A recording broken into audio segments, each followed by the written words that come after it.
It's Philly.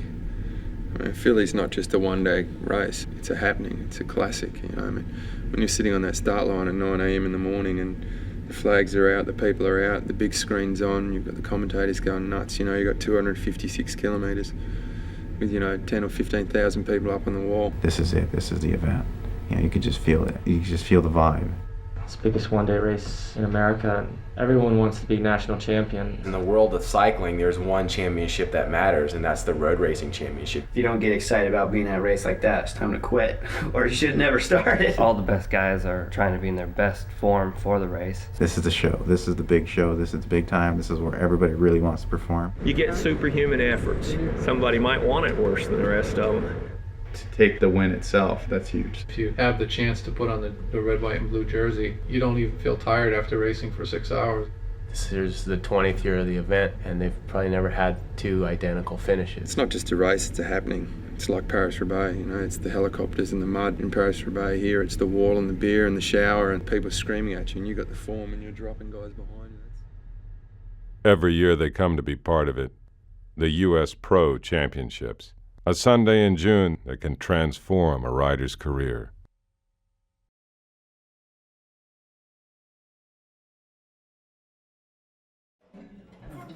While Philly waits, the week opens with races on Tuesday and Thursday, Lancaster and Trenton, classics in their own right.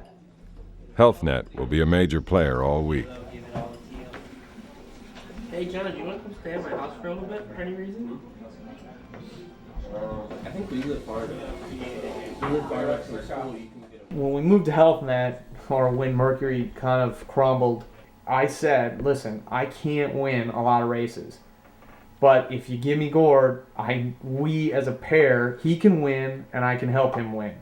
We have the best, deepest team. I mean, we're pretty good at assessing riders and maybe their potential. Just Jason McCartney, he's obviously proven, Tour of Georgia, 200 and some odd K off the front on the hardest day of the race. Pate's got the raw natural talent. John Leeswin, Chris Weary.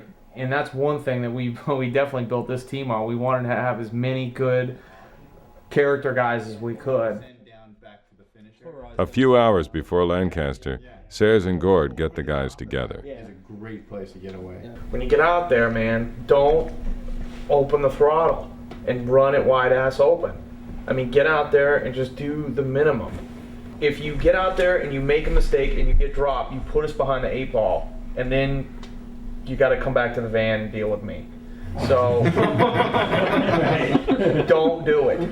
Yeah. Just have confidence in the fact that you can go all the way to the finish as long as you don't out there just freaking firing off bullets all over the freaking place like a cowboy.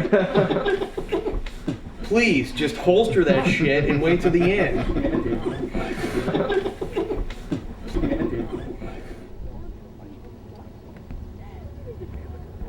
About the bars, about the gels. Tonight will be the first real test with Lancaster. 90 miles on hills. We'll really see who's going good. This is a hard race. It's you always get a really good view of what the rest of the field has for the week. You're gonna know if some guy just storms away tonight and wins solo or something like that. He's the guy to watch for Philly. So these races are very important to find who's got form and who doesn't.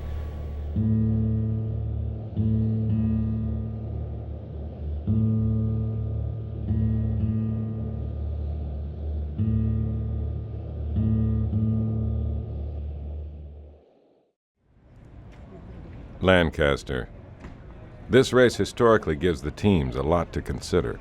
And of course, a good performance here is always a nice way to start the week. For the first time in years, Bobby Julich's here. The field will keep him on a very short leash. And if Bobby's reputation wasn't enough, his CSC team is stacked with talent, including two-time Lancaster winner, Jakob Peel. But Bobby and Jakob will have plenty of company around the front. Welcome, Fred Rodriguez, Chris Horner, our U.S. national champion. Here's the guy in Philadelphia who pulled it all down, and he has worn this jersey for the last year. Here it is, Mark McCormick. The rest of our field here in Lancaster.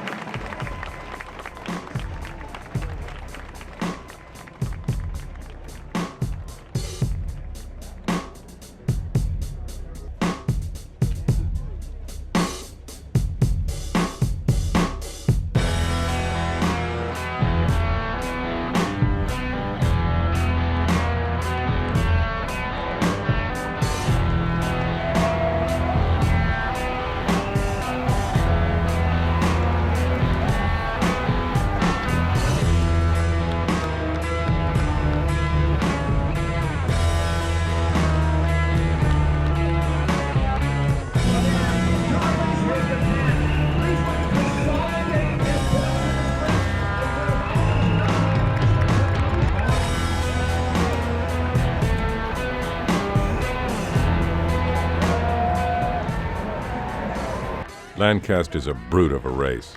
Relentless ups and downs will take their toll, and just finishing demands top form. But still, two of the strong guys attack. David McKenzie and Ivan Domingos go off the front. But holding off this field on this course will be tough for any small group.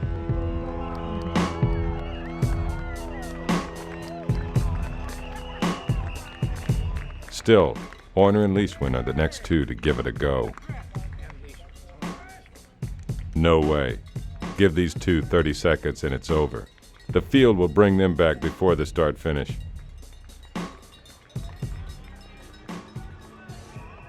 It's only 2 laps to go. The fans watch and wait to see who might take a shot at this race next. This looks like one of the CSC heavy hitters. That's Bobby Julich! Bobby Julich all around! What a homecoming for CSC superstar, Bobby Julich!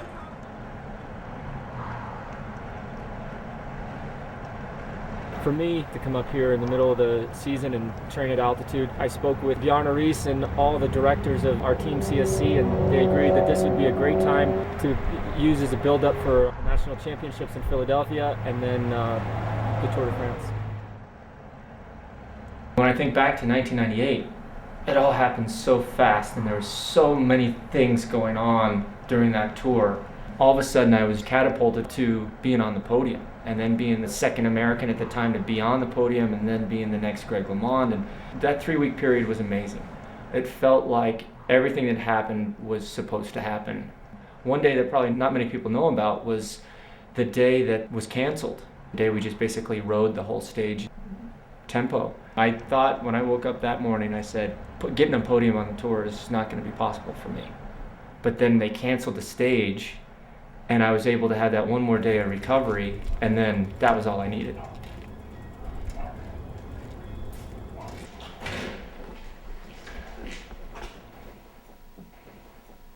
My poster of motivation, it's a podium of guys that have had their difficult times, ending with Marco's passing this last year. Jan with his weight, me with my head, and it just was I thought it was going to be the start of us being on the podium quite a bit, and unfortunately it was the last time that I was on the podium with those guys. That was a pretty special day, and never forget that one. I wasted a lot of energy in 99, 2000, and 2001. Now this year I think I finally found again the mindset and the way of dealing with stress and the way of dealing with things. The guidance that I found with Bjarne this year, I can only imagine if I would have met him 4 or 5 years ago. I know I would have been back where I was in 1998. And a lot of guys in my position would have just said, you were third in the Tour in 98, you were the best you've gotten since then is 17th, and basically you've not been a non-factor in the race since then. A lot of guys would have just said, hey, it's over. I had my, peak and it's over. But there was something in my body that was telling me, God, it's here. That energy, that drive is here. Just, couldn't get it out. And that was so frustrating. On one hand, it was frustrating, but on the second hand, it was the reason why I kept going and why I'm still here today. They are going to have, when we see them, 1 lap to go. 1 remaining lap to go. 1 racer looks like he is away. 1 rider, none other than CSC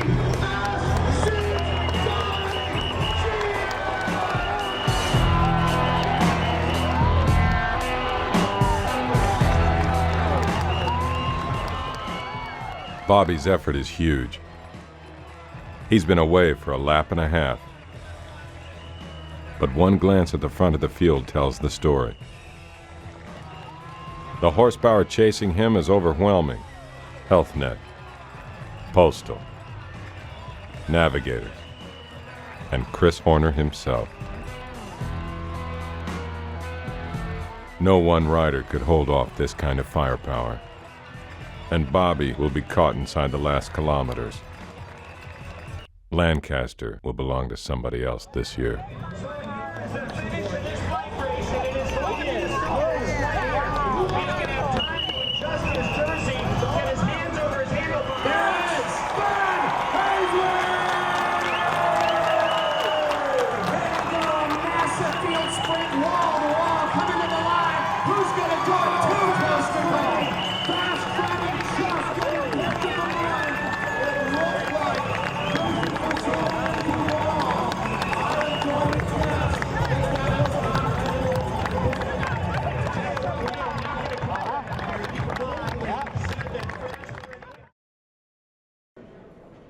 Wednesday. This could be any one of 1,000 hotel lobbies anywhere in the country. But during Philly week, it becomes race headquarters. The day between Lancaster and Trenton, the teams take a break. It's a chance for former teammates to catch up, talk about yesterday's race, and discuss who's going well. Freddie's used to winning field sprints, but yesterday got away from him. Francisco Ventoso from the Spanish team Pro Dier nipped him at the line for second. But not all Pro Dier's riders are from Spain. Tim Johnson is an American and part of the next generation of U.S. cycling talent. He's here to help guide his Spanish team through the week. Your team is obviously well aware of Fred. Yeah, actually on Tuesday in Lancaster, we're getting towards the finale. I was like, hey, Ventoso, ¿cómo estás? You know, how are you? He's like, bien. I'm like, all right. You know, and I showed him Charles Dion from Webcore. I showed him Mark, and he was already on Freddie's wheel. And I'm like, all right, well, I guess he's all right. He knows where he wants to be. So at the end of the race, he's like, yeah, number 21, Freddie. I was with him. Yep. I'm like, hey, good job, man. You had it all set. 22-year-old kid just sticking on Freddie's wheel and beating him in the end. For him, on Sunday, I don't know if everybody races the race aggressively, there won't be 50 guys at the end. It'll be a group of 5, and 20. Right. But if everybody races defensively, then yeah, there could be 50 guys, and it will be a sprinter. And that's when Ventoso will win. While Tim and his Pro Dier team have reason to be happy about Lancaster, so does Postal's Michael Creed. It was his teammate, Max Van Heeswijk, that crossed the line first. Like Tim Johnson, Creed is part of the future of American cycling. Last December, while waiting to see if he would even have a job for 2004, he got the dream call. I got a lot of offers from D3 teams for, you know, like basically no money. And it was to the point where I've been racing D3 since I was 17. Yeah. So it was like, I've done it. I know what it's like. You know, I'm 23, but this was my 7th time racing Redlands. Yeah. I mean, I've raced it every year since I was 16. It was like, I don't need to do it again. And it was, if I wasn't going to make the step, I was just going to do a Division III team a disservice by riding for them. Because maybe they would put in some kind of hopes on me, and I knew I wouldn't do it, and man, it was just like, I finally just kind of told myself to go down to New Mexico, Silver City, New Mexico. There's no cell phone coverage. I'm the only pro bike rider in town, and I'm just gonna go there. And I gave myself a deadline, which was like December 20th, and I rented a house there. And I was like, I'm gonna train until December 20th, because December 22nd is the deadline to enroll into the local college. On my way down to Silver City, I get this phone call from Pat McCarty, who's on the team. And I already been making, like, kind of like throwing stuff at Postal, but I didn't even think they were picking it up at all. And he calls and he's like, oh, dude, Lance said he's gonna sign you. I was like, what? He's like, Lance, he said he was gonna sign you. And I shit you not, right then my cell phone goes out. I go over the mountains, there's no cell phone coverage. So it's like 10 o'clock at night. So for like the next couple days, I was completely crying myself. Call Pat back, and she's like, yeah, that's what he said. But nobody contacted me forever. And finally, I got a call from Johan around December 10th, December 12th, saying that he was going to think about it, and he needed a week. So a week to the day, on December 18th, I got a phone call, and it was, yeah, there's no contract negotiations, there's nothing at that point. You're set to go. Thursday, Trenton. 90 miles in 3 hours. It's a race where the pure sprinters can have their day, if they're on form. It's also only 3 days to Philly, and if any sprinter smokes the field here, everyone will know his team will be riding for a bunch finish on Sunday. What's going on? We having a pop out? Yes, sir.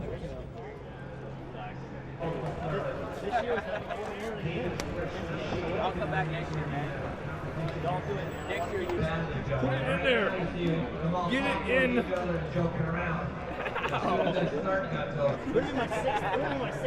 Trenton couldn't be more perfect for Jonas Carney.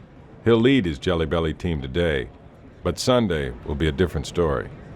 You know, I just feel like it's always important for your team to ride like a team, and anybody who's ever ridden on a team that where there's a lot of guys sacrificing for each other, they know that that's how you win races. Anybody can win a race here or there, but the teams that dominate and the teams that win a lot are the ones that really sell out for each other. And you know, Prime Alliance was like that, Coors Light was like that, the LA Sheriffs were like that, you know, Saturn was like that at times.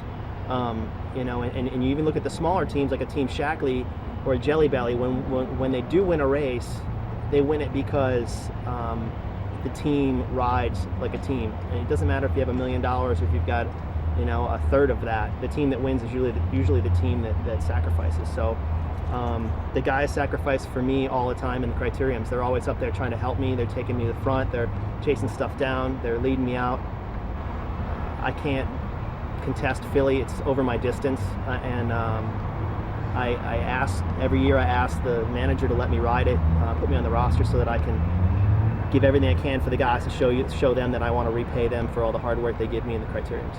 And we spend a whole year traveling around in a van with the guys and getting to know them and living in hotel rooms. When you do sacrifice and you see 8 guys sacrifice for 1 guy and you pull it out and you pull off the big upset against the big team, there's no feeling better than that.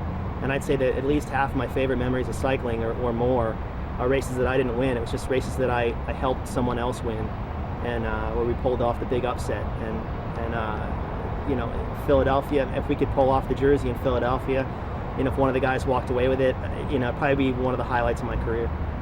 Before Philly, there's still today's race, and the Navigators would love to head into Sunday with a win here at Trenton. If anyone can spoil it for the pure sprinters today, it would be Hank Vogel's. Yeah, I want to go through that small corner through there. You know what I'm talking about though. You know the 2 left-hand turns. And we're all together there, and there's fucking no one to lead there. There's 2 left-handers. Well, there's a left and a left. The left and the left and the right going to the final straight. I want to go those 2 left-handers. And then it's like 500 metres. You know what I mean? Jump in before they come underneath. It's a good way because it's narrow. Yeah. And then you guys, if they hesitate, he's gone. Oh shit! Just fan out. And it's, if anything, I'd fan say out and then jump slightly on. downhill. You know what I mean? Yeah. Like it's fast that you can be. That's good. That's what I want to do. And if we're all there together, I want to jump into that corner. I want you guys to fan out and then jump on whoever comes past. Just hit the brakes. If Hank does attack at the end today, his ex-Mercury teammate, Chris Horner, will probably go right along with him. You guys get me nervous or something. Everyone's like running around, getting dressed, racing to get coffee. I'm just sitting here having a hamburger and fries. You guys are like, the way you guys got a little hurry to you too, I'm getting nervous. They're getting nervous because John and I know where the coffee shop is, and they don't. Ah, okay.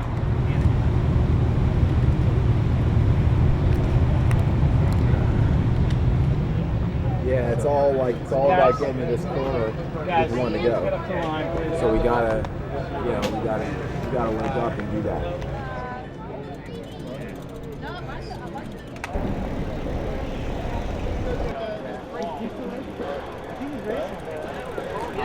Give me your address and all that.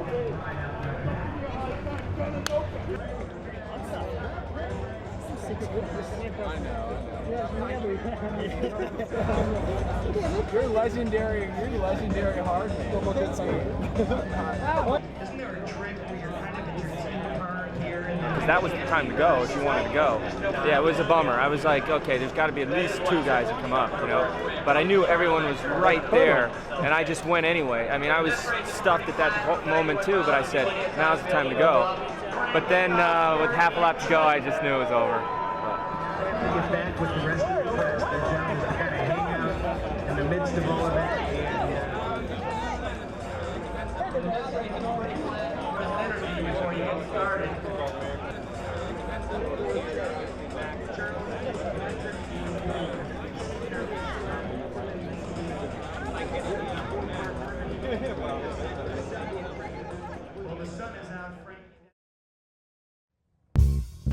The Trenton course is basically a long, straight road with a big loop on each end. After they've left the start line, the riders loop through this park where the feed zone is. The descent out of the park is at full speed, and in later laps, gaps can be very difficult to close here. Once they're out of the park, they'll head back down the straightaway, passing the start-finish area. If today's race ends in a field sprint, this is where the battle for control of the front will take place. After another series of turns at the opposite end of the course, the riders complete their first 7-mile circuit by crossing the finish line. A 6-man breakaway leads through the feed zone. Mike Sayers is here, but with Gord in such good form, chances are HealthNet will be one of the teams riding for a field sprint today. The Sayers group has almost a minute, but with more than 2 hours to go, the attack has not yet sparked the full-blown reaction from the field.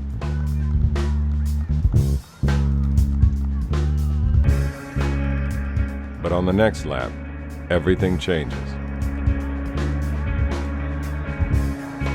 Chris Horner has dragged a group of riders up to the break.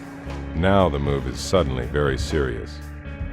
CSC and Postal immediately put their big guns on the front to shut Horner down. During a chase like this, all the other riders can do is sit in line and hold on.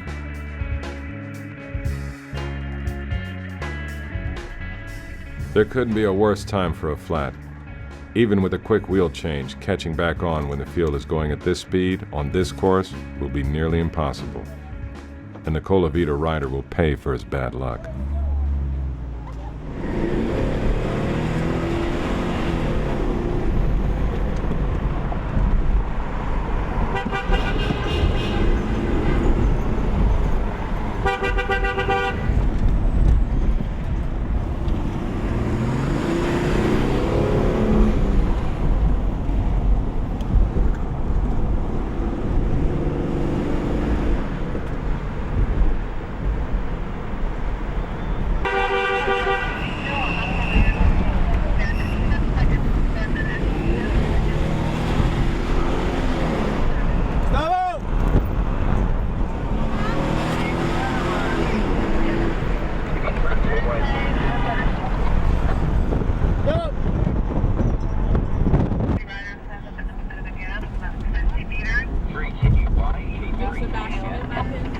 I can't see if he's going to be farther up. Okay.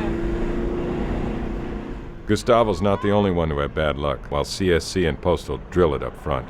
A photo's team leader, Eric Saunders, is also forced to chase after he flats, and the bad timing of his mechanical will mean the end of Trenton for Eric. Soon after, Jason Bausch punctures as well. Did you flat too? Yeah, I flatted. Who all flatted? Everybody flatted. I had flat and a bad wheel change. If you flat like through the turny part with the hills, you can't use the car at all. And all the cars stop at the top of the hill. So all the cars are instantly a minute behind the Peloton. And if you're in the cars over here, you're a minute down. Zellner says, oh, just forget it. And I just was didn't want to forget it because I was feeling good. I wanted to ride. And then he comes to me and says, no, really, forget it. You're gone. You're not going to get back. And so then I kind of believed him. You don't want to believe it first, but you can't. The talent in America is more dispersed among the teams than ever before. Eric long ago established himself as a serious threat in the pro Peloton, and he could likely find a job on almost any big team. But instead, Eric's chosen to lead Ofoto. When we talk about the race Sunday, he sounds he has a lot of confidence right now, and he's riding really well right now. He's strong. He's been training really hard. We did a couple local races back home, and he has it together. And I think, personally, I think he could finish top 5 if he's in that right mood. If he's in a good situation, I think he could definitely podium as well. Yeah, cycling is basically proving to yourself who you are, proving to yourself what you can be, proving to yourself that you can mold and shape your body, your form, your morale. It's really like a constructive kind of like artistic process, that's a lot like, sculpture. You are your final outcome. You are your product. When I first met him, I would ask him like, well, why aren't you winning? How come you're not winning? What's the problem? Or, I was like, what are you doing in this career? What, you won one race the whole year? What the hell? Why did you get another career? And he was like, no, it's not how it works. It's not about the winning. And I thought, well, what's the point? If you're not winning, what's the point? There's a lot of guys that never win. So if I win 2 or 3 races in the year, like, I consider myself lucky. Obviously, I'd like to win more, but it's hard to win. The ideal is you win 15 or 20 races a year. Anyone else that doesn't win 15 or 20 races a year just isn't good. I'm still grounded enough to know that I'm doing well, almost as well as I can do. If you don't win all the time, then it's hard to, walk around like you're a super champion. So that's why I say I'm not any good, because I know how good I'm not, and I think being an experienced rider has a lot to do with knowing how good you're not. More to do than with knowing how good you are. You go through a period of time where you're gaining some experience, and then you start to realize, well, hey, it's a lot about digging deep when you see the opportunity arise. The best riders know who can beat them, and a big part of their success has to do with wiping out the chances of the guys behind them. So there's guys who could say, okay, if I'm not careful, Saunders can win. But I know him well enough to know that if I do any one of these 3 things, I chop his chances of winning by 60%.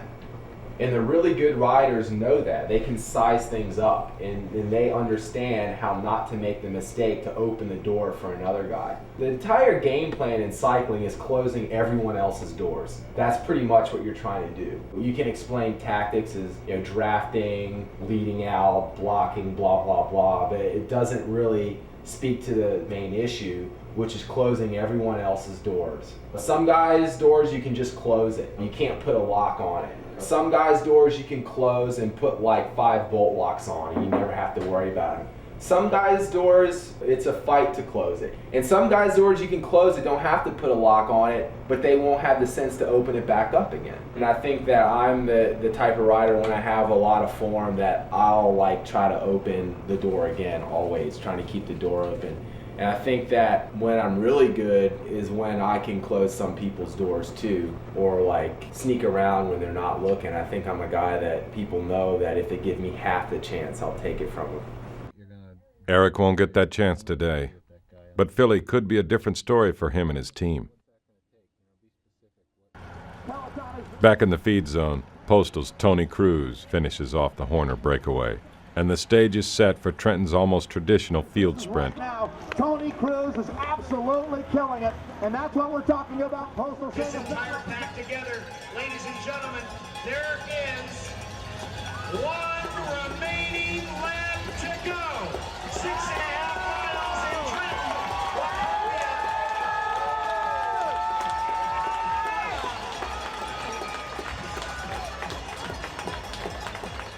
As the riders move away from the park for the last time, there's a half a lap to go.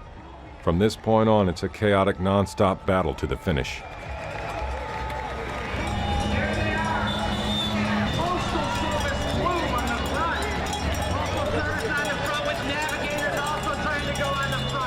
The 2 teams battling for that first right-hand corner. You have 8, 6, 7 guys on your team. You're going to have every single one of them sacrificing themselves, going as hard as they can on the front. Postal Service, CSC, all of these teams trying to set up their fastest riders. And here they come into view, way down with the riders starting to head towards the finish. And the sprint has started as they head towards the line. To move out. It looks like we're going to make this work. Freddie Rodriguez on the front, Lars Michelson on the front, Gordon Fraser coming to the line. Freddie Rodriguez! Man, we are calling that one unofficially, because Gordon Fraser was right there. Rodriguez, Fraser, we don't know. All the riders we talked about, Freddie Rodriguez, Gordon Fraser, towards the line. Lars Michelson from CSC, all of them giving it everything to try to get to that line. And let's give these guys a big round of applause, because these are the guys that made the race happen. We are going to make it official. Good job. Fred Rodriguez wins here again, just like he did back in 2000.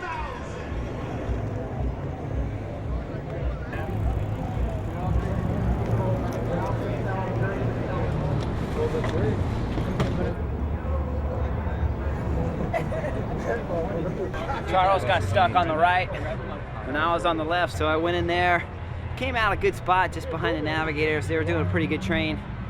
When we came out with 2 corners to go, it kind of, you have 1 corner and with it's almost like 2.5 because it kind of sweeps. Yeah. So just before the last corner does, you're in the sweeper there.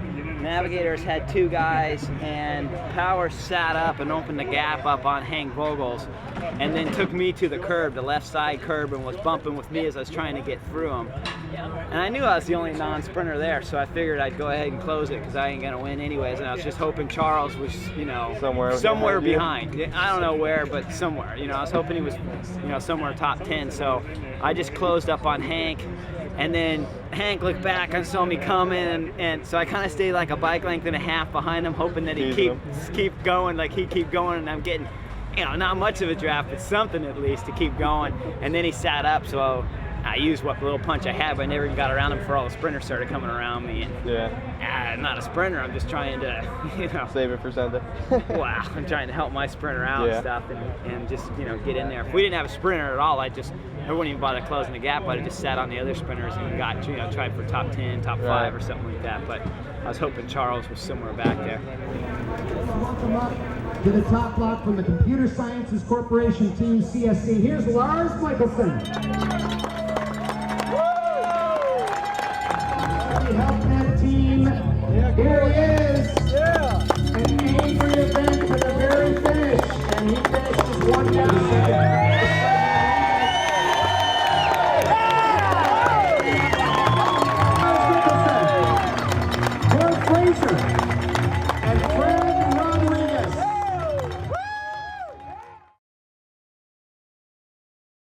If you look at when I grew up, I mean, I think the talent we had in LA, in California, was huge. I mean, I didn't win.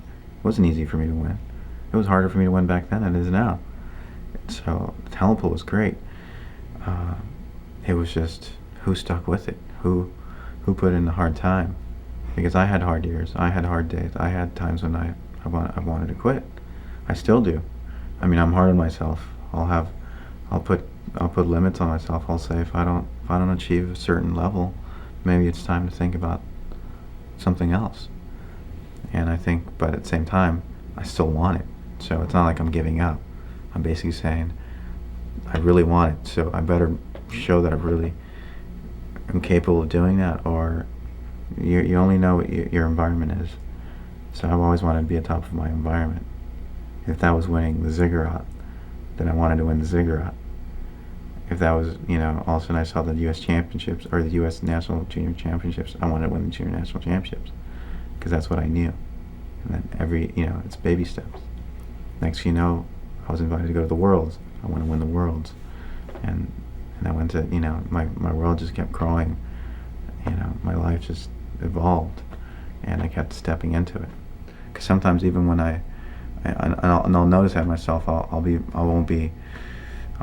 hesitate taking the leadership, and that's because I'm scared. And I'm scared of failing. But I'll know it's like I have to take that leadership, because sometimes just by allowing yourself to get into that position, you have to rise to that occasion.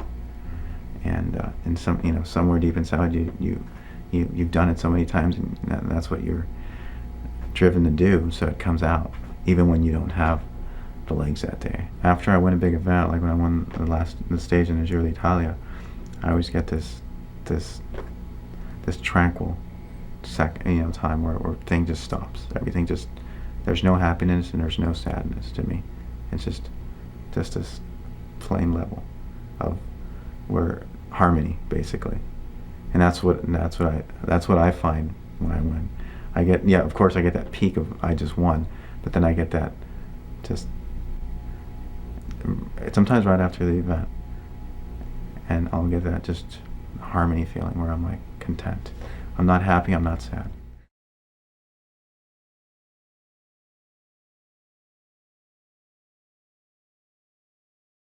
The Stars and Stripes.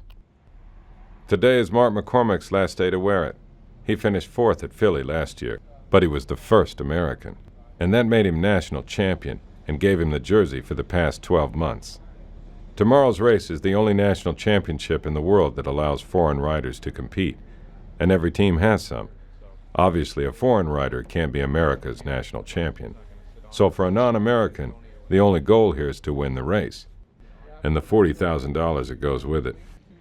You know, like you look at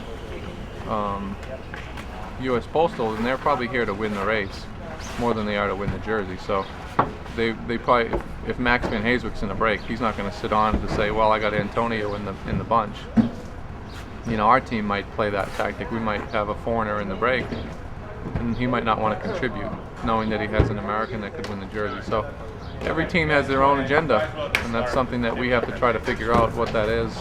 For me, I was playing the finish back in my head a lot because I finished 4th and only a bike length from winning the race overall. I was ecstatic about winning the jersey, but I was, how could I have won the race? You know, what could I have done differently to cross the line first and not just first American? So there's almost that little guilt, like, I didn't win the race, but at the same time you have that jersey in your bag driving home. It's really hard to, it was hard for me to get down on myself, but at the same time I felt like there was still a little bit more that I could have taken from it. I don't want to say it haunts me, but it keeps me wanting to come back for more. I mean, yeah, I'm the reigning national champion, but I didn't win Philadelphia, so to speak. I was the first American, which is a huge honor, but there's still 3 more notches I could have improved on, so that's why I'm back this year.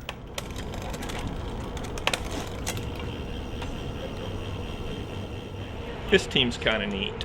This team last year was young pros who really didn't have much of an idea what was going on. They may have had the talent, but there's a big difference between having good legs and having brains to back it up. And this year, what with the demise of all the trade teams last year, a lot of really top-notch talent came online, and we scored big time. We picked up Chris Horner. Horner's been the top cyclist in North America for the last 2 years, and I don't have any doubts it will continue this year. He pretty much, he raised us to another level, and he pretty much did that solo. He's such an easy guy to work with. You don't get the feeling that he's miles above you. You get the feeling that he's one of you. You can't overemphasize it. He's like the old gray-beard master on top of the mountain who has come down and told the peons, here's what you have to do to be great. And the beauty of it is there's no egotism on this team. They literally do every single thing he tells them to do. You just can't beat Horner for the teaching aspect of it. Never mind, he's got a motor the size of a 427 Corvette. Never mind, he's going to hurt you day in, day out. Never mind, he breaks legs. He's our leg breaker, and we're going to support him in any fashion we possibly can.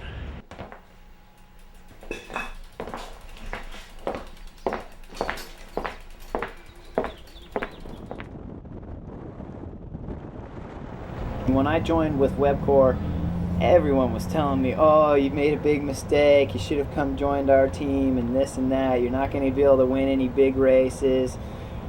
And honestly, I didn't know. But all I know is that was the same situation that I was in with Prime Alliance. With Prime Alliance, we had Danny Pate, that was proven, and we had Jonas Carney, that was proven as a sprinter. And then with Webcor Builders, we had Charles Dion and we had myself, but there was no Danny Pate. Now, I didn't know that the Webcor riders, I didn't know that they would actually step up, but I was hoping they would.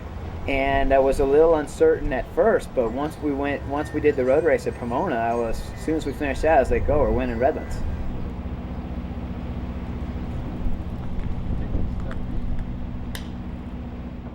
There's definitely a good old boy network out there. You know, there's favors that are made in return during races.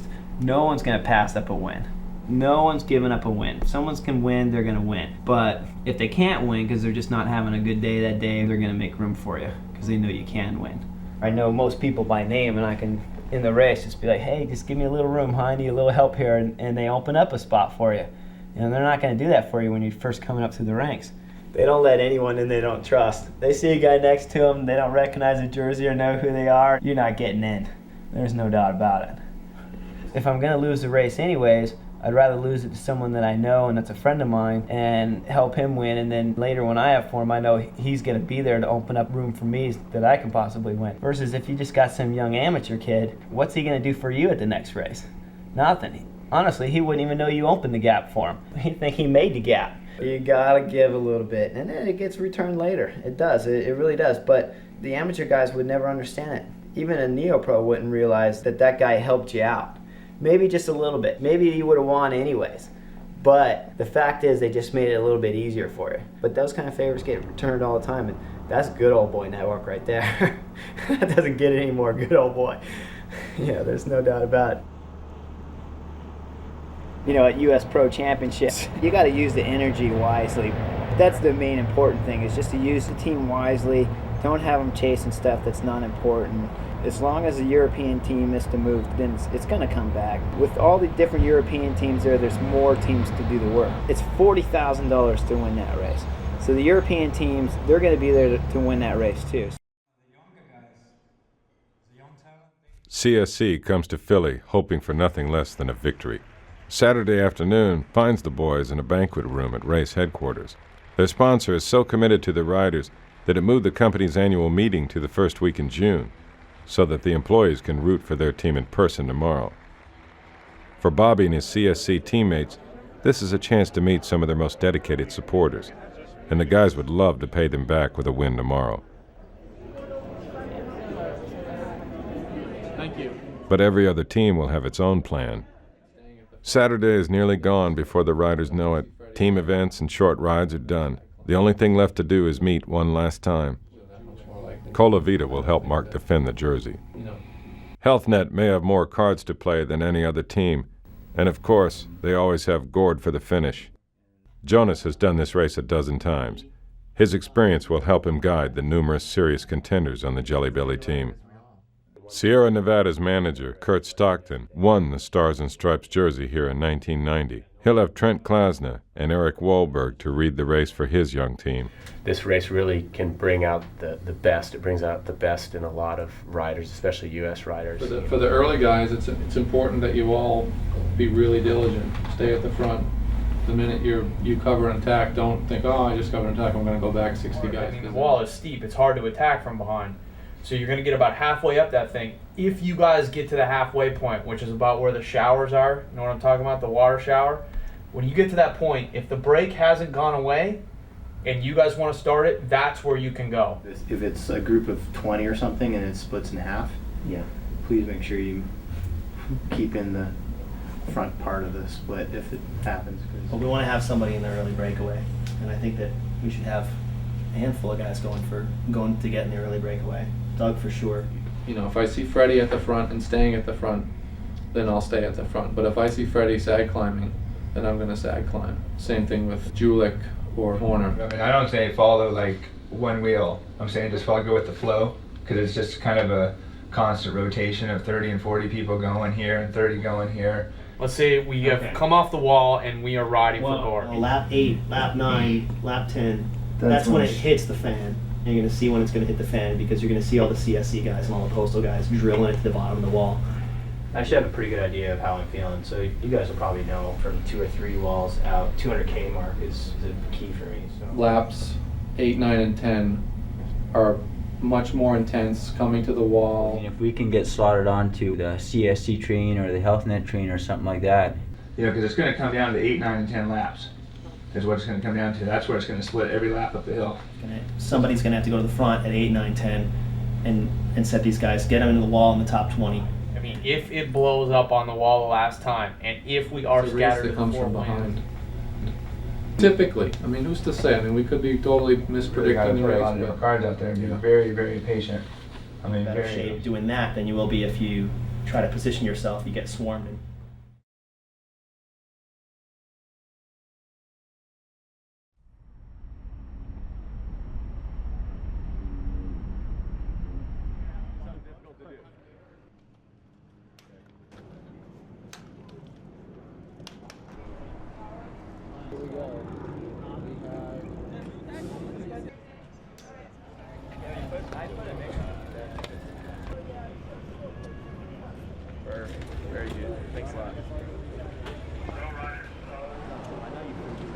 You're in a breakaway and you don't pull too hard.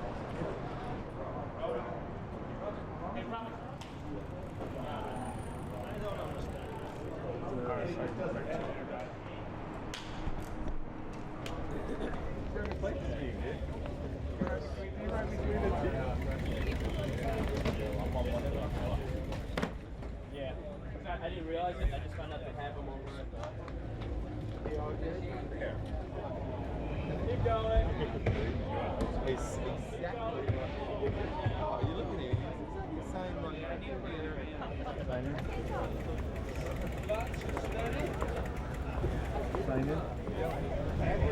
After Thursday, you better leave your seat for a time, man.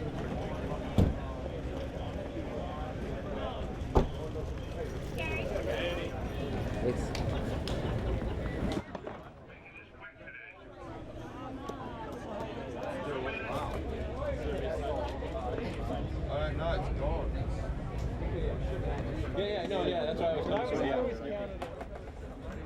Jack, you're our 11th man. It was a little sketchy. Feeling the bricks? Seriously, look after yourself. No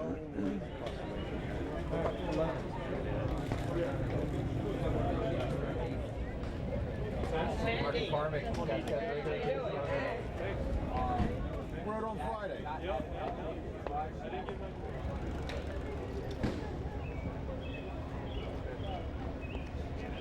Go get him, Mark. We're rooting for you. We'll have a playground with you. Right. No, yeah, I mean, we're supposed to. Sign in. Sign in. Just let's stick together, guys. Like.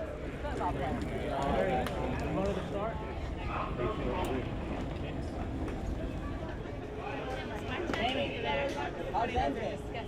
Yeah, what's going on, Jamie?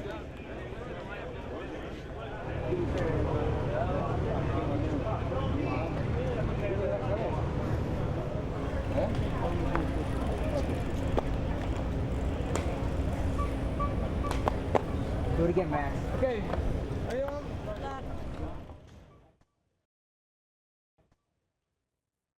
I think everybody just showed their cards in Lancaster. Jack Appeal showed that he's strong. Bobby showed that he's very strong. Van Heeswick's there. Leishman shows he's strong. Horner's there. With Webcor, you go into the race and you know these guys are going to look after you from the start of the race almost to the finish where you have to go to work.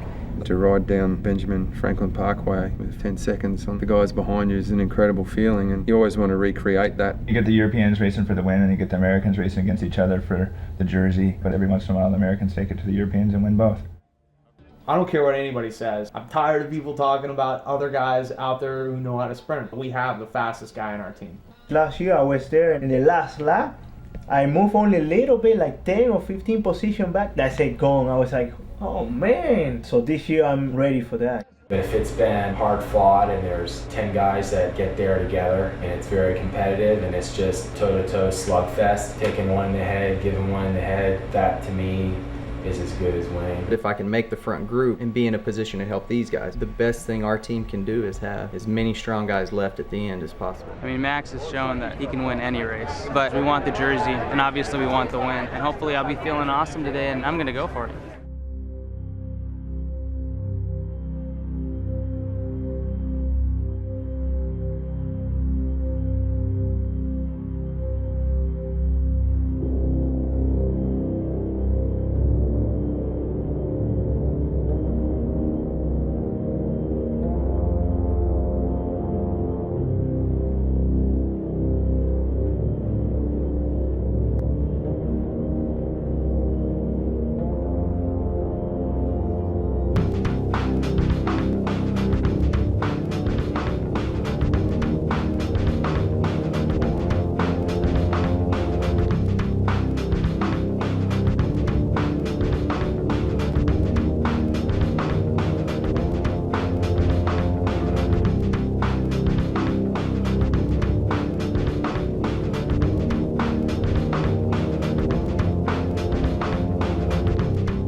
Philly, a race that has become legend over the last 20 years.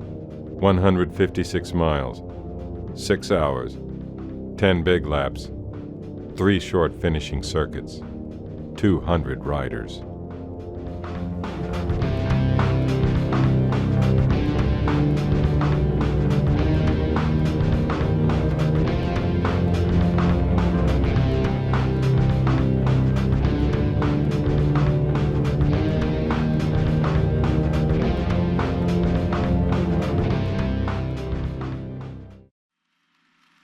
As the riders head away from the feed zone for the first time, every team knows that an early breakaway is bound to go, like it does every year.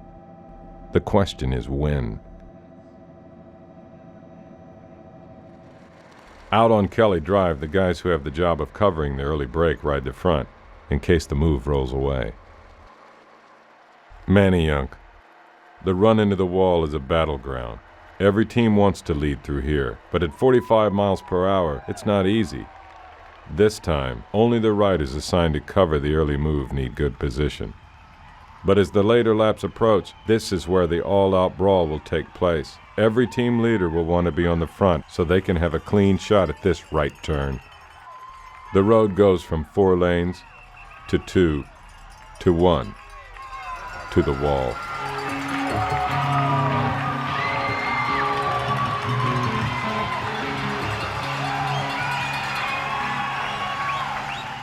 The Manayunk Wall. It's the most infamous section of the course. The measuring stick, the proving ground. If you're not one of the first few guys to hit the base, you'll be in no position to match the attacks. There's no break yet, so HealthNet decides to play their first card. Danny Pate opens the throttle to see who will go with him.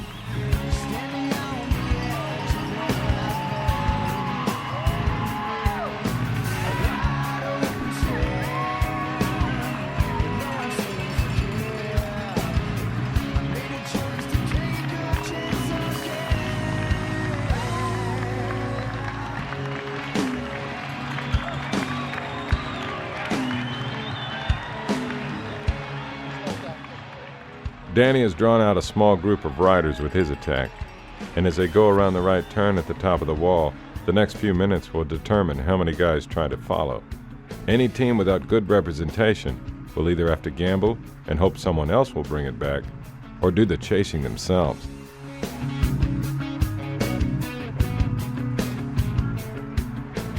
After the fall from the wall, a group of riders comes together along Kelly Drive. A look around shows that the break is huge. 29 riders have made this split. It's the largest early move in the history of Philly.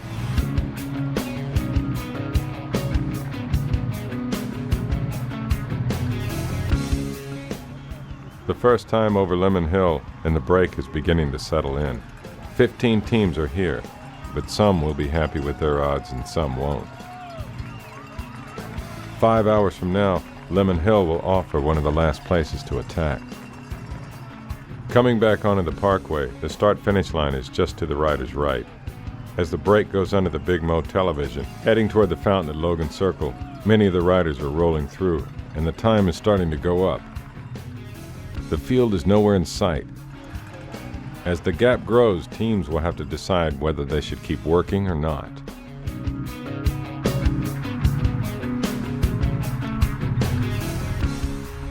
Coming out of the circle, the break will have about 500 meters to the line. There's still 9 big laps to go, but at the end, this is where making the right split-second decision will mean winning or losing the race. The break passes the start-finish line, and still there's no sign of the pack.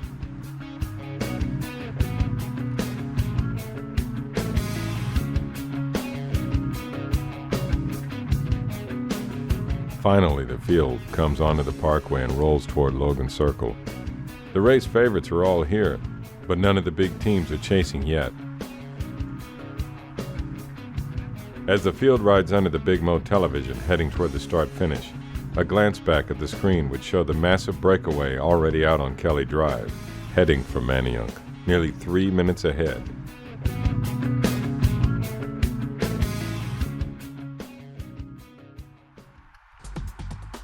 Out of all the teams represented here, HealthNet is in the best position by far. They have 5 riders in this move. Sayers, Pate, Greg Henderson, Scott Moniger, and Mike Jones. Nearly every other team has only one or two. With Sayers and the boys dictating the race up front, Gord can sit back in the field with his 4 other teammates and never hit the wind. It sucks when you try to play a little poker and try to pan off a little bit of work on other teams and try to call their bluff. And, if you lose that way, you'll second guess yourself for, nights on end afterwards. So we've always been at the philosophy that, we'd like to earn whatever we get, even if we have to do it the hard way. There's a lot of teams out there that on paper should have and should take more responsibility than us, but I think Gord and I agree. It's always better to take the responsibility and come up short than to sit back and not take the responsibility and come up short. Back in the feed zone, the field is 4.5 minutes down. None of the teams with race favorites back here are happy with this break building time. But each one hopes that if they hold out long enough, one of the others will panic and start chasing first. 140 miles to go. Pate, Sayers, and Henderson drive the break, leaving Moniger and Jones protected here in case this move makes it to the finish. As Pate takes Moniger up to Jones, HealthNet has now dictated the shape of things to come. Passing the boathouses, the field moves out along Kelly Drive. The biggest teams have the most to lose, so major players like CSC, Postal, and Freddie's Aquasaponi team all have a rider or two stay near the front to at least keep the group moving. Up ahead in the break, one of the teams willing to help the HealthNet boys is Sierra Nevada. They're the only team here with 3 riders, Glenn Mitchell, Ben Jacquemains, and Trent Klausner. A few years ago, Trent was the #1 rider in America, and he's had great performances at Philly.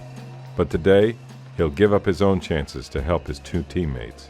15 years ago, I said if I'm not making actually a salary after 5 years of, racing on my own, living in my pickup and traveling around to all the races, then I'm going to quit the sport. And one of my long-term goals was 2004 to retire from cycling.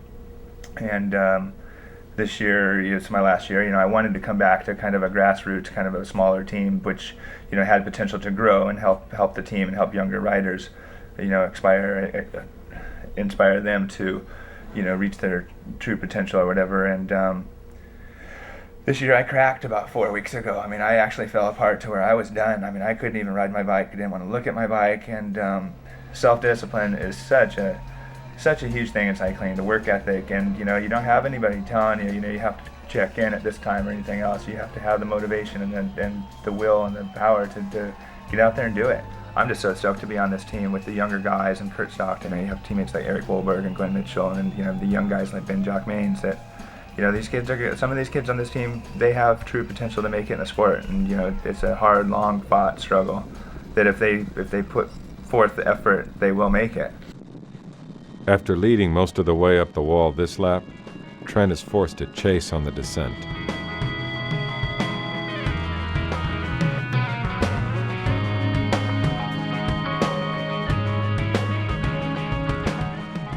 But as they get down to Kelly Drive, Trent catches back on, where he will move right back to the front to go to work.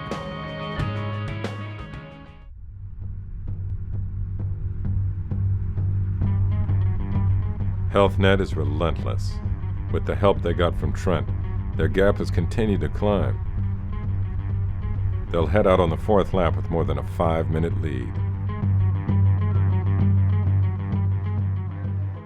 After the break comes through, Frankie Andreu checks a monitor to see where the field might be. Frankie's done this race so many times, he knows that this move is starting to pose a threat.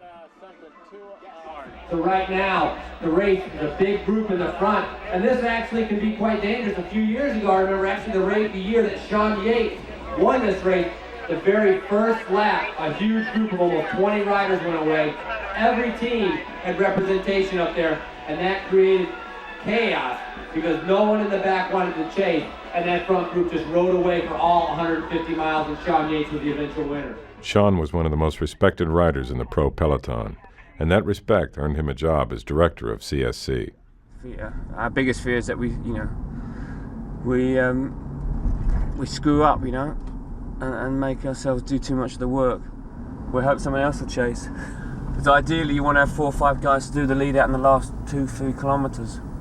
Whereas if you start chasing with 3 or 4 laps to go, you're likely to be pretty tired and not be able to do that. If you've got 10 riders, yeah, then you just sacrifice 4.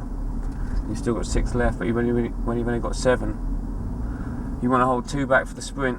You know, it only leaves you 5. So you don't want to be riding around the front. You've got to stay low, otherwise you show yourself at the front, people are going to think, okay, they're going to chase in a minute, we'll just let them do it. If you stay low, then they're going to be like, shit, they're going to start getting nervous, you know, hopefully, and they'll take that to chase themselves, you know. You just got to bluff. Coming off the wall, one of the teams that isn't bluffing in the break is the Navigators. They have only 2 riders in this move, but one of them is Vasily Davydenko, and he's easily the fastest finisher in this group. That means back in the pack, Hank Vogels and the rest of his Navigators team have a free pass not to chase.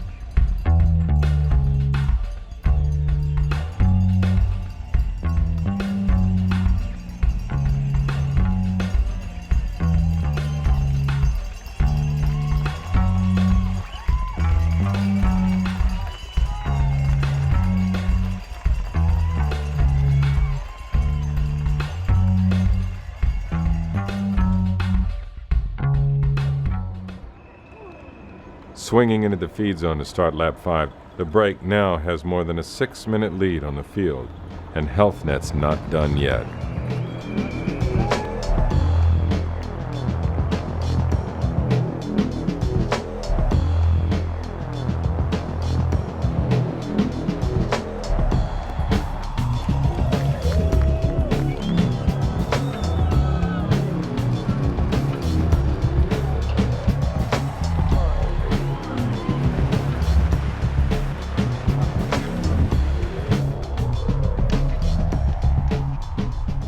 While HealthNet finishes off lap 5 up front, Colavita's Mark McCormick is back in the field. He knows the move is still gaining time, but he's experienced enough to gamble that the bigger teams will eventually have to chase, and he's saving his strongmen for the later laps. 2 of the guys Mark will count on most in the end are Ivan Dominguez and Aaron Olson. Cyclists know about sacrifice, but Ivan's path to Colavita was unusually tough. In Cuba, the dream is to come to US from everybody. Oh, US, There's no future there. So, like I said, when I came here in '97, I came here to do some track race, and for like maybe a week, I went back, and when I get back, I saw my best friend. He was like, "What are you doing here?" I said, "Why? You went to United States, you didn't stay there?" I said, "No, I don't want to stay for now." We talk sometimes about maybe I'm going to do this, maybe I'm going to stay in United States or in Canada. Or, I was living there for 22 years. I have all my friends there, my mom, my brother and sister, everybody's there. So my hand was like a little bit full, in equal. I was like, if I stay, I'm going to have future, even if I'm not going to ride a bike, I'm going to start walking or do something, but I'm going to have something in my life for the future. But in this thing, I have my family, my brother, my friends, my everything. If I stay there, yeah, okay, Ivan Dominguez is the best in Cuba, in 5 more years. Because in the Cuba national team, it's like that. When you turn 28, 29, hey, if you don't have any good results, hey, you're getting old. And I was like, I'm 22. In 5 more years, 6 more years, maybe I'm not going to do like right now. And they send you to your home and you start doing something bad, like because you want to make some money and you're going to have the police behind you. And I was like, I don't want that for my life. I want to go to sleep with my head clean, I was like, I stay here. I want a future for my life. And that's better for my family too. I spoke with my mom and I said, hey, don't worry about me. Here I got everything, If I work hard, I have whatever I want. And if I work hard, you can have whatever you want too, because I'm going to send you money, and maybe I'm not going to go there maybe in 5 more years or something, but you're going to still have whatever you want. Whatever you need, you call, you ask. And so when I came here, I said, well, I'm not going back. I think right now we have Mark. He won last year the the jersey. So I think we're going to try to keep Mark safe for the end to see if he can have the jersey for the second year. Just with my age, and Mark has a much faster finish, I have good form, but I'm 100% happy to work for Mark and Yvonne for the finish. My time will come in more years when I'm faster and stronger, but I see myself in the finishing in the front group and being a strong teammate for the lead out or for to chase anything that happens towards the end. Aaron and Yvonne will be looking after Mark for the rest of the race. When the field finally finishes lap 5, they may be shocked to hear that the break's lead has risen to nearly 7 minutes. The Health Net boys have been going all out for more than 3 hours now. On the run into the wall this lap, Mike Sarah's flats. But up ahead in the break, his teammates will slow down just enough for Mike to get back on. And as soon as he does, it's back to business for Health Net, and the gap will continue to grow.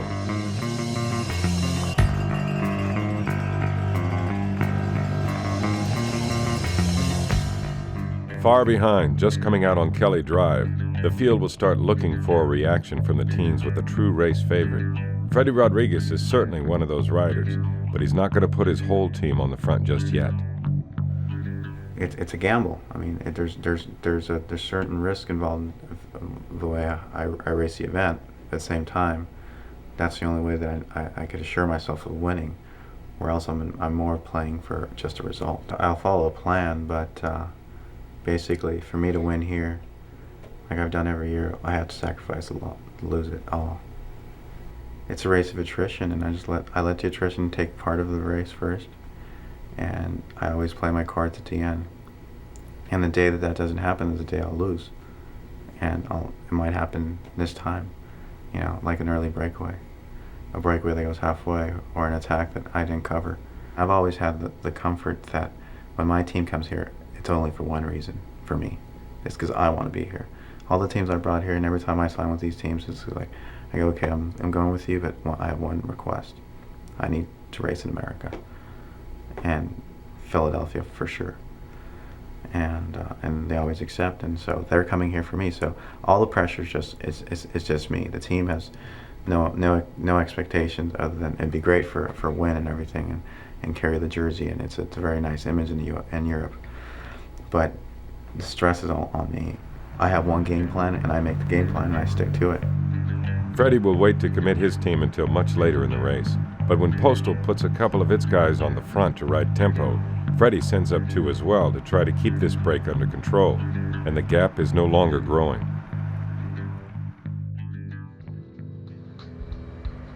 The break has reached a massive 8-minute lead, but the time is now back down to under 7. Still, thanks to HealthNet, the damage is done. With the lead this large, the riders sent to cover this break now realize that there is a chance it could make it to the finish, and if it does, their teams will be counting on them to deliver the win.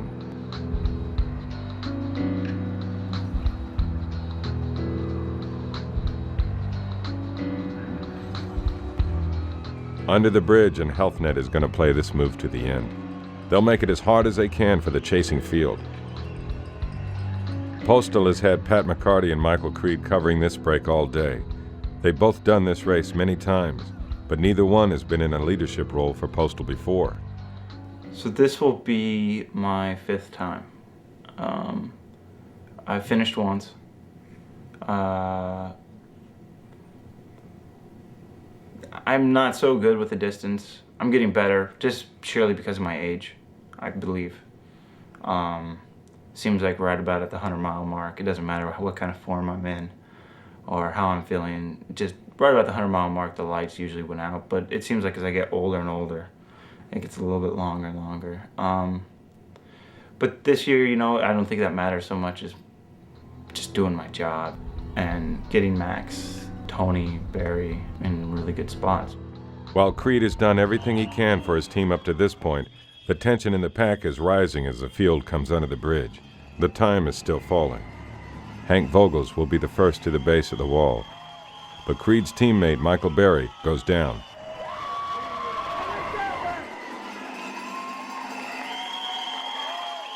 Michael is up and gone before the end of the pack is even through, but it could have been much worse. Hank Vogels had a good reason for wanting to lead through here. I can remember little bits about my crash last year. I know that I attacked out of a breakaway up a hill, a very steep hill, went across the breakaway and was in front of the breakaway. You know, and I was pretty much a near-death experience last year with that crash. And crashing at 100k an hour, head first into a guardrail with all those injuries, and I was lucky to be riding, let alone walking. And I mean, they said I wouldn't ride again or run again, but you know, I'm racing again. And crashed 3 to 4 times a year, touchdown, 50, 60k an hour, into a barrier, on the ground, on the concrete. Lost a lot of skin on my elbows and hips, and I've only broken my scaphoid when I was 19. And this crash, I broke my C7 vertebra and smashed my left talus ankle into about 30 pieces. So the doctors were, they had to operate straight away. I could have waited to see a specialist for my ankle, but they thought I was going to lose the blood flow to my foot, which means I would have had a club foot, fused ankle, which never worked properly ever again. I would have had a limp. And I was sort of conscious. I don't really remember any of it I still don't, but they put 6 3.5-inch screws in my ankle.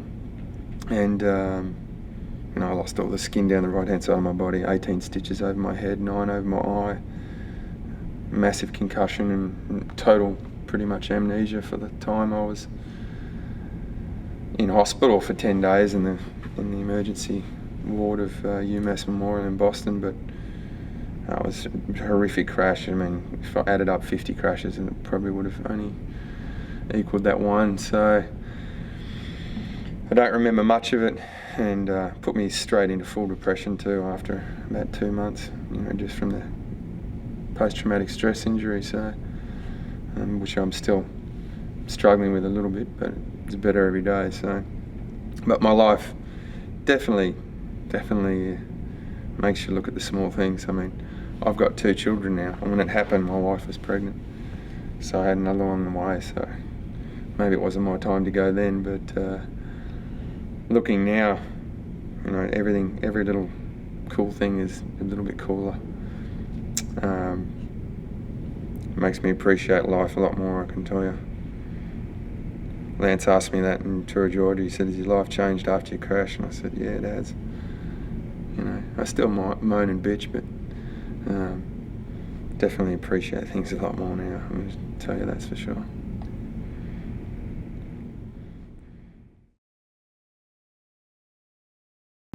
Sayers and Pate refused to give in. Lap 8, and they've lost Henderson now. The two of them will tap deep into their reserves so that Monagher and Jones can have as much advantage as possible when the attacks out of this break inevitably come. Only last week, Henderson became the world champion in the points race.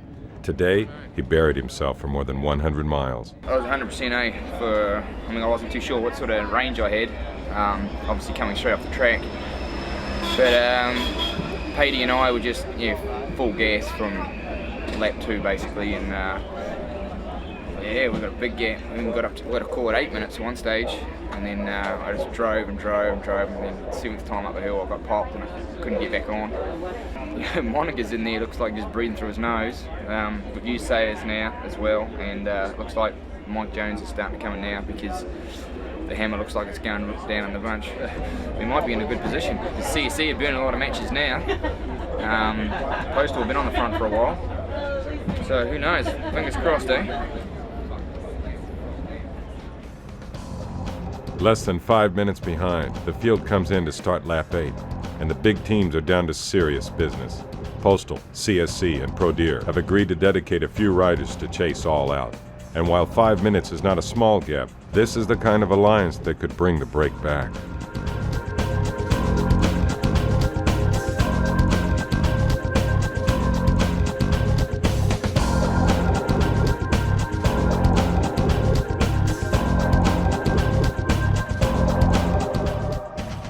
Screaming through the feed zone, The field is taking huge chunks of time out of the break.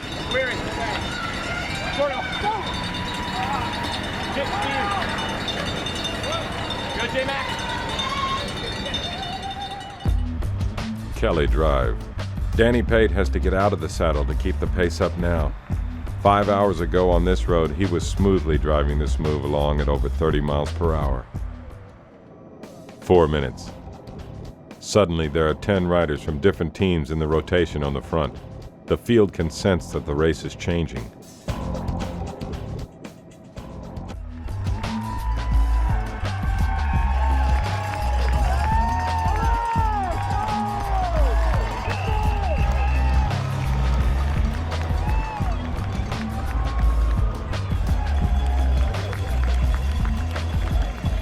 The battle for Manayunk, laps 8, 9, and 10.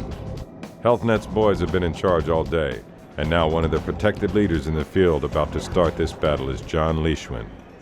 Basically because the wall itself is not long, but you've got 5 minutes of psychological and physical pressure, which is just almost unrivaled in any other race in America. So you're on a flat road, but it's wide, and there's 175 riders battling to try to be in the top 10, going through those tricky corners to the base of the wall. So a lot of riders really are consumed by this fight. Every rider is just on the rivet as you go underneath this bridge. Your heart rate would be 175 starting the wall. But you can't even hear yourself think, much less talk on your radio or talk to a teammate near you. Every single rider in that single file line is a bike length off the rider in front as you go over the top. You see this big Mo television screen that's 2 stories high. A motorcycle usually is covering the first few riders, and then it might be you. And you know that that's one of those laps where you're at the front, you're making the race. The 10 riders around you could be the final break. You know, I've gone so hard at that point that I couldn't feel my fingers and toes. My heart was pumping everything it could into the major leg muscles. Tunnel vision even, to where it starts getting black around you. And that's what it is to really, really go hard. The breakaway heads up Lemon Hill. HealthNet's Scott Moniger and Mike Jones know their time to go to work is not far off. 3 minutes behind. But for the first time in the race, the field is on the same stretch of road as the break they're chasing. Sayers, on the Parkway now. Out of Logan Circle, Pate comes up and lets Sayers know he's still here.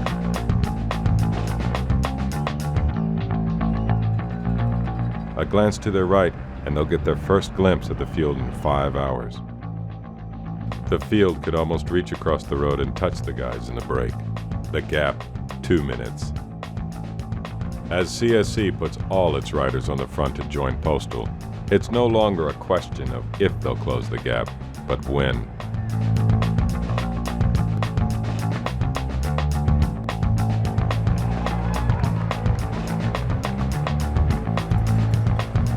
The break heads toward Manayunk, and the CSC-led field will be here any minute.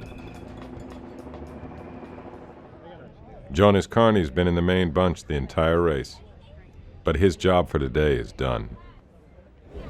It started out really slow today. You know, went hard on the first time up the wall, and the breakaway went right away. And the field just stopped pedaling. I mean, like, what, it was like 25 guys? They went, and man, everybody just, the field just, we were riding around like 30K an hour, just talking, eating, hanging out. And they got 7.5 minutes, like real fast. And then Postal and CSC went to the front and started riding tempo, and they were riding tempo. They weren't messing around. I just spent my day bringing the guys to the front, trying to get bottles, trying to take care of Candelario and Bergman and Ben. I got them to the wall. You know, I made it eight times, and which is a lot for me. So, but the 6th time up, I got dropped, and then I told them, you know, that's probably it, you know, and I got back on, and then I was like, all right, the next time around, I chased hard, got back on, and then the next time around, I got dropped again, and I chased again, and I caught back on again, started coming around for the 8th time, and then some guy through the feed zone slams his brakes in front of me. I had a bottle in my hand, and I hit my brake, and I was like, my rear wheel was probably like 10 inches off the ground. So I threw my bottle at him, you know, one of those days. Well, he opened this enormous gap in the feed zone, and it was single file. And I had to chase for 5K. Through the caravan, I finally caught back on 2K before the wall. They were getting to the base of the wall in the top 20 every lap, and it's just going to be a matter of like whether they have the legs or not for the finish, so we'll see. On the Manayunk run-in for what will be his last time today, Sayers does a final turn on the front. Mike Jones acknowledges the effort. There's sure to be a split on the wall this lap. 130 miles into the race, and Creed is the first out of the tunnel. This time up, every rider will simply go as hard as he can. Jones is the first to move to the front.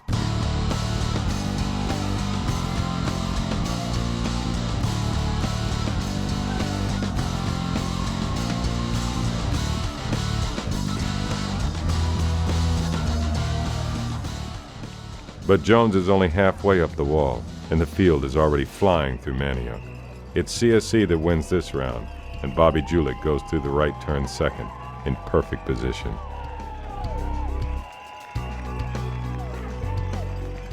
If there was ever a time for a big move, it's now.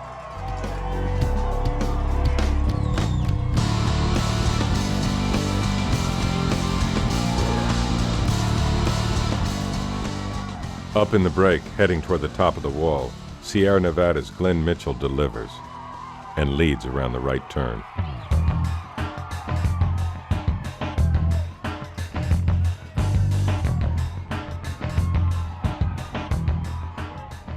Down the fall and the selection's been made. The break, once 29 riders, will now be down to 11.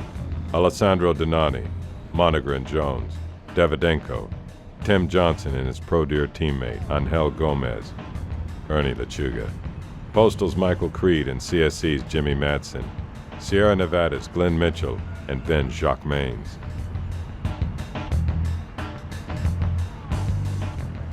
When Madsen goes straight to the front, it takes a massive pull. The other riders must be wondering what he's thinking. Madsen's a proven pro, but a powerhouse like CSC couldn't be happy with odds of only 1 in 11. A moment later, his motives are clear. Bobby Julich has come across from the field alone, and now one of the strongest teams in the race is in the best position. None of the race favorites have made it up here with Bobby. A solo bridge like this confirms what everyone suspected. Bobby is on great form and super motivated. I've looked at George Hincapie and Fred Rodriguez and these guys that have had the jersey last couple of years, and I tell you, I just salivate over it. When I'm riding behind them, I'm just like, oh man, that would be so great, man. They have the jerseys made up, they have the gloves, the socks, the hats, who knows what else they have made up, stars and stripes. So, I've always wanted that. I've always wanted to have the opportunity to wear that jersey. If you win that, even once, you've had a successful career. I mean, you were national champion of America. Not many people can say that. Just to wear it once over in Europe, I couldn't think of anything better. That jersey does special things.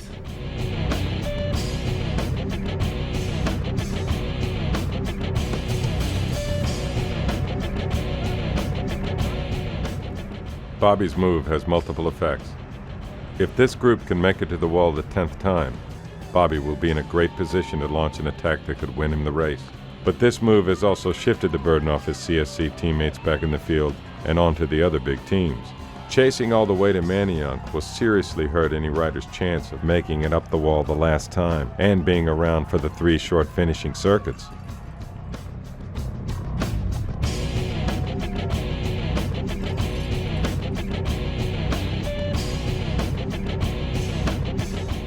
Bobby and Madsen drive this move out of Logan Circle, and the field enters on the other side of the road, chasing all out.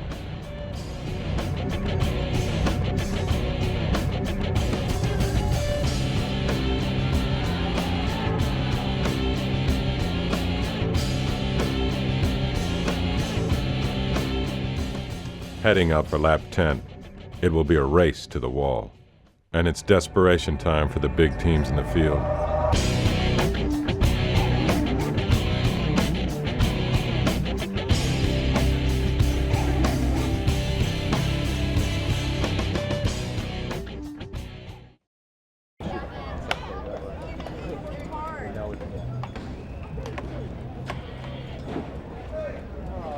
Driving a breakaway for the better part of 5 hours is the ability of only a few. Sayers and Pate have put their team in a great position. Monagher and Jones covering the break. Gord sitting in the field with 4 fresh teammates. And the Health Net boys are right where they wanted to be.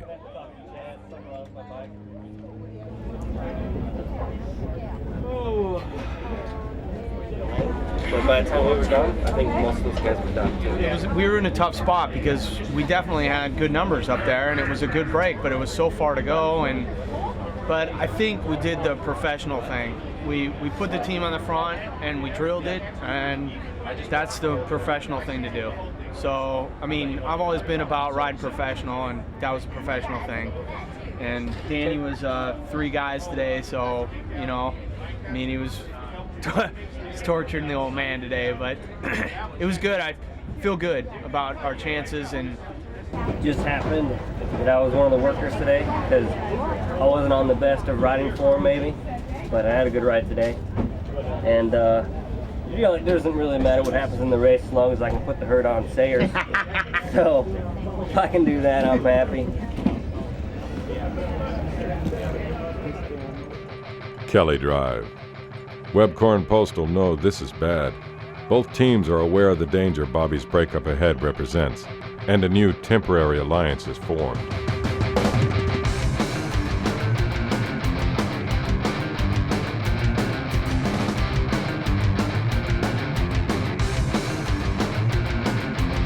Webcor is laying it all on the line, and Horner stresses to his team the seriousness of the situation. Everything to Manayunk, everything. We need that time back as much as possible, everything. And finally, for the first time today, Chris's boys have the opportunity to do their part and give their leader a shot at the Stars and Stripes jersey.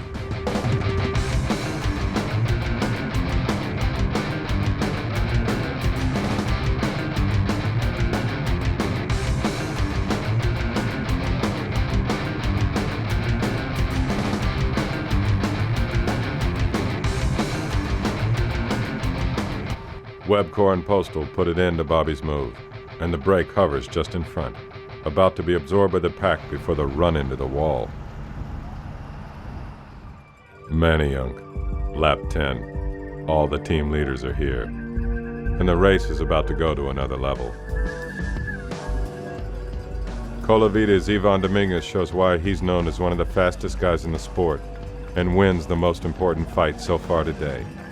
He and Mark McCormick go through the right turn, 1, 2.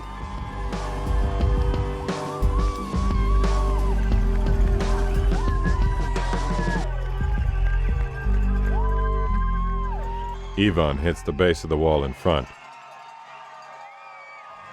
And then Horner, true to form, turns the unthinkable into reality. Horner's move on the wall will go down in Philly history. For the first time ever, one rider is attacking lap 10, bottom to top.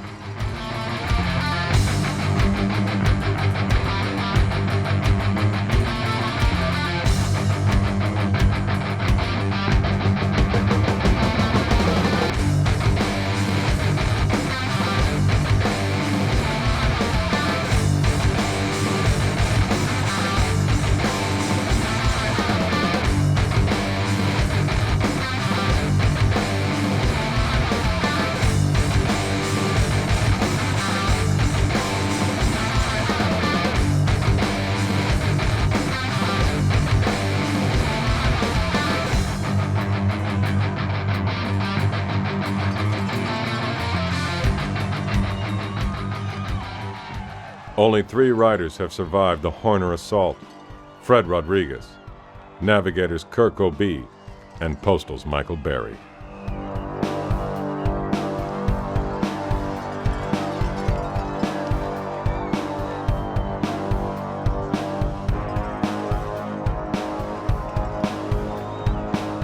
Down on Kelly Drive, O'B, Freddie Rodriguez, and Horner are all willing to work.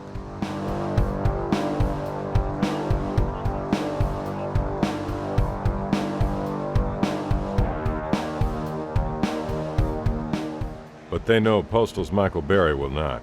Michael won't like his chances against these 3. And with a finisher like Max van Heeswijk behind, he has the right to sit on.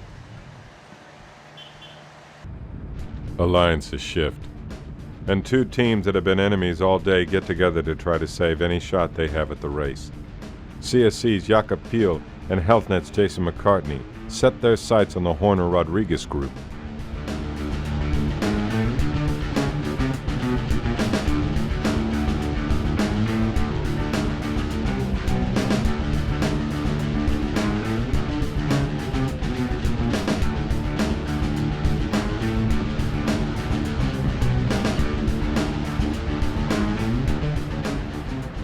Piel closes the final gap, and the Horner attack is over. Once again, the race is wide open.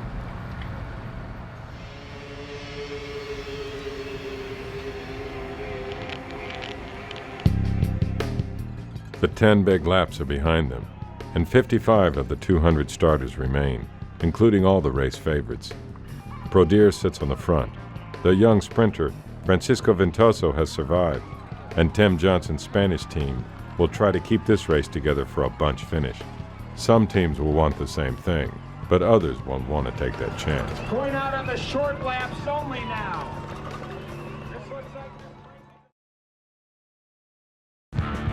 Each of the 3 small laps will include a trip up Lemon Hill. This is the last place for a late attack. Prodier and HealthNet protect the front for their sprinters.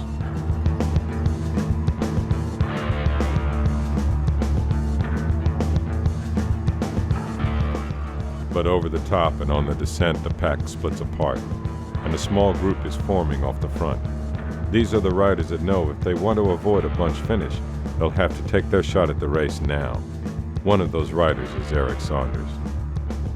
There's the guys who can win in their head, and there's the guys who have the ability to win, and then there's the guys that will just win because they have the pedigree, the team. They've been doing it longer than anyone else has been doing it. I think there's less than 10. Eric knows beating those race favorites means he has to attack, but this one is about to be caught, and Eric will have to hope he gets another chance before the sprint. Around Logan Circle, Aqua Sapone and Prodier put it all on the line for their sprinters. Freddie's team knows he can deliver here. Prodier has full confidence in Ventoso. Just behind Prodier, Bobby Julich does his part for Lars Michelsen. Pushing their way to the front, HealthNet moves up to keep Gord safe, and the first small lap is done.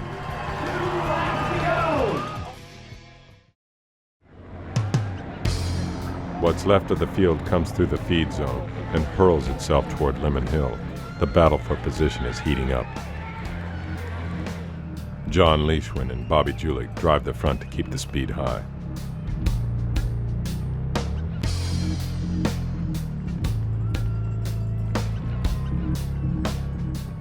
Just behind the HealthNet train, Mark McCormick and his trusted teammate Aaron Olson wait for the field sprint and the right moment to start the lead out. But up front, heading into Lemon Hill, is one rider who doesn't plan on waiting for the sprint.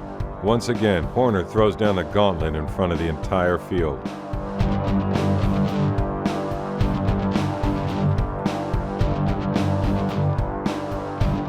Chris has won nearly every major race in America, most of them more than once. But the Stars and Stripes jersey has always eluded him. An effort like this could put an end to that. When I show up there, I got a leash on me that's attached to every rider in that field, and I got to cut every one of those leashes before I can get away. Versus a lot of riders don't have a leash at all, or some riders have a very, very long one. Even though Chris knows every rider in the field spends most of the day waiting for him to go, that doesn't keep him from attacking the race. You gotta want to go. It's in the blood.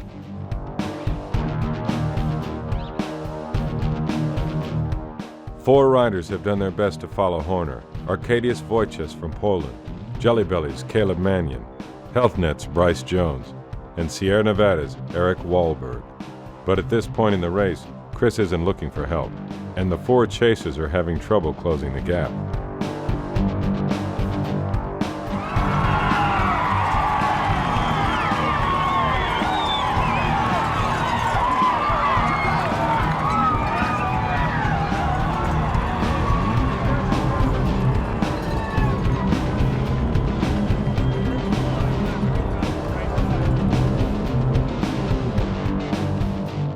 The 4 chasers aren't Chris's only problem. Just behind them, Freddie's Aqua Sapone team and CSC are sprinting all out to bring Horner back.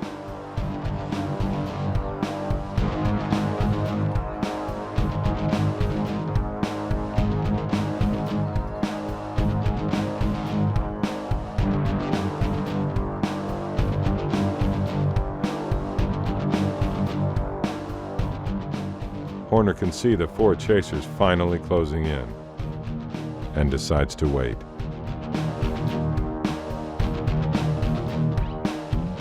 Five riders together now head toward the start-finish.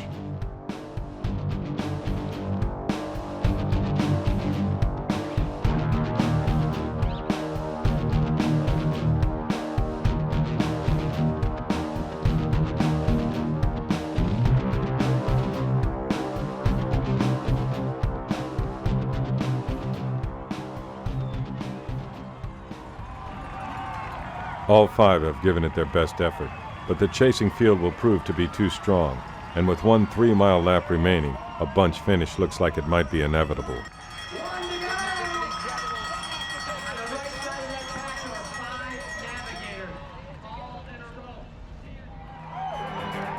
Horner, still not ready to quit. HealthNet's John Leishwin and Jason McCartney take control of the front.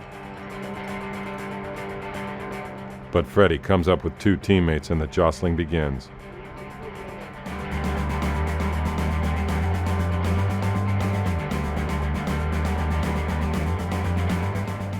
McCartney fights his way back to first position and buries himself for Gord. The Navigator's challenge with 5 riders lined up just to his right. Every team wants to keep their sprinter out of the chaos in the middle of the bunch.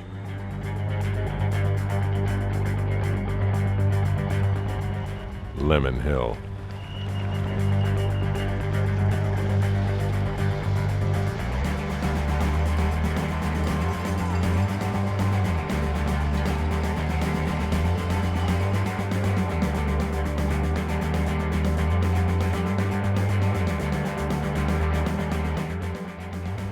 Coming off the descent, and it's strung out at more than 45 miles per hour. Heading toward the parkway, just over a mile to go.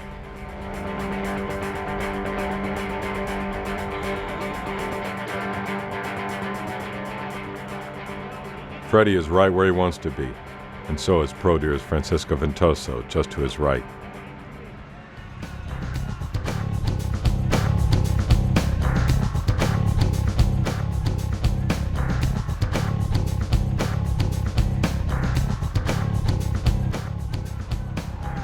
Half a lap to go, and a Seiko rider dangles off the front, about to be swallowed up by the pack.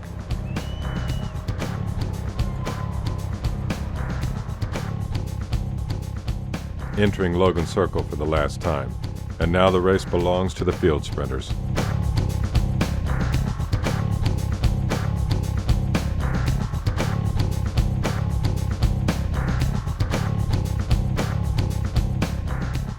.500 meters to the line.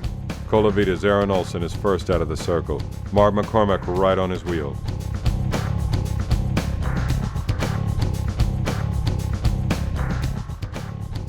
But the Navigator's train takes over and the sprint is on.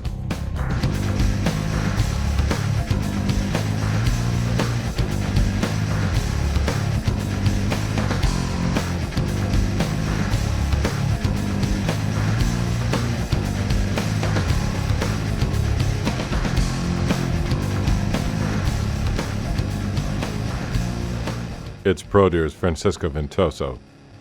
Gord Frazier is just behind, and Freddie Rodriguez is the first American.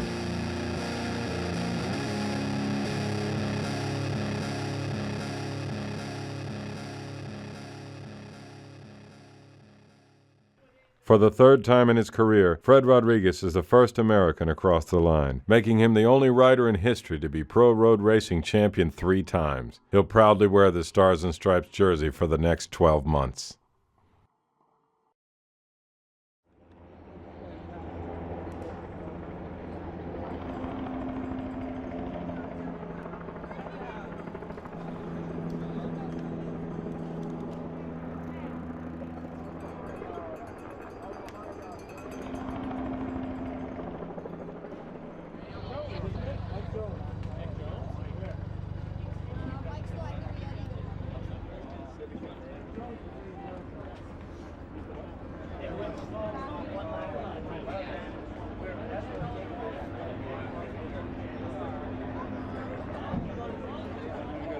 Had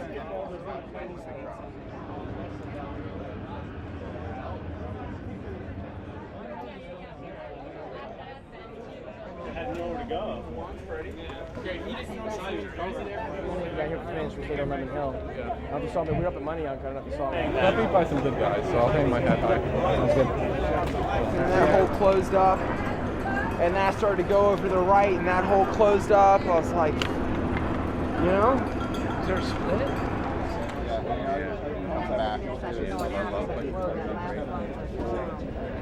You know, the last time up the wall, I'm just like, oh boy, here we go. And Horner puts an attack right at the bottom, and I'm on his wheel, and just like, you know, oh, here we go. And just went up at my own pace and probably crested 10th or 12th, and I was like, all right, game on now.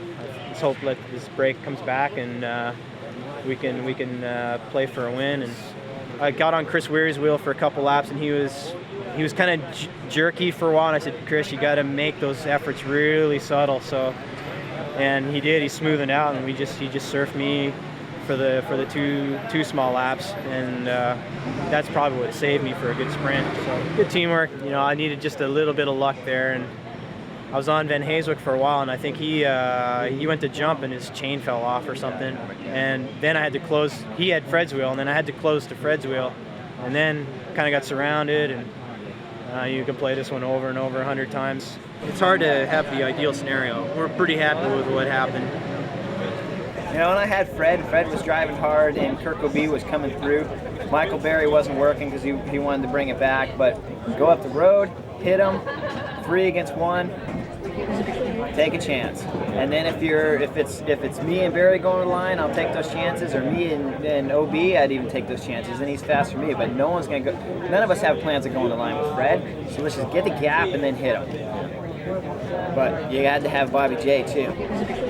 For a split second, I thought I could win the Jersey. Coming around the roundabout, and I started to pass guys, and I could see the hole, and I thought to myself, I can win the Jersey. I can win the Jersey, because a strongman sprint like this after a long race is what I'm good at.